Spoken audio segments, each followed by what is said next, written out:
চালের ময়দা দিয়ে দেব পরিমাণ মতো। এবার বেসন দিয়ে দেব পরিমাণ মতো।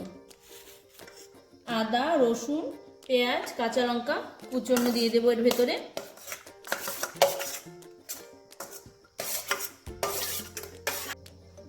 জিরের গুঁড়ো দিয়ে দিলাম,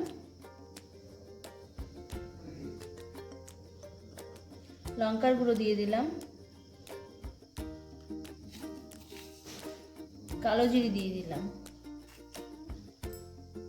স্বাদ মতো লবণ দিয়ে দিলাম, কর্নফ্লাওয়ার দিয়ে দিলাম। এবার ভালো করে মেখে নেব।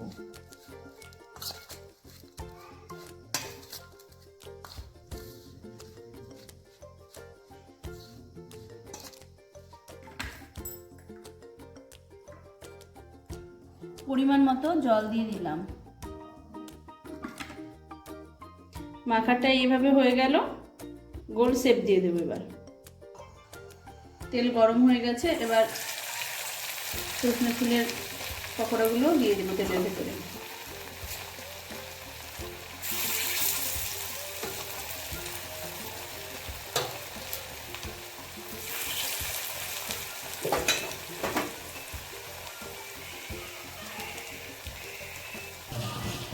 এবার পকোড়াগুলো একটু উল্টে দেব।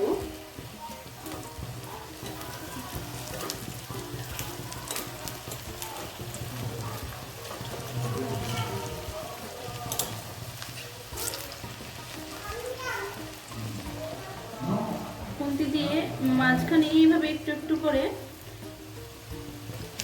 ইয়ে করে দেবো, তাহলে মুচমুচে হবে, ভেতরটা মুচমুচে হবে।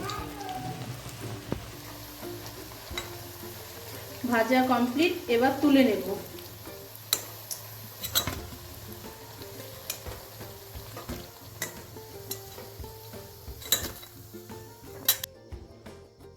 সজনে ফুলের পকোড়া কমপ্লিট। এইভাবে আপনারা বানিয়ে খেয়ে দেখবেন, খুব সুন্দর লাগে খেতে।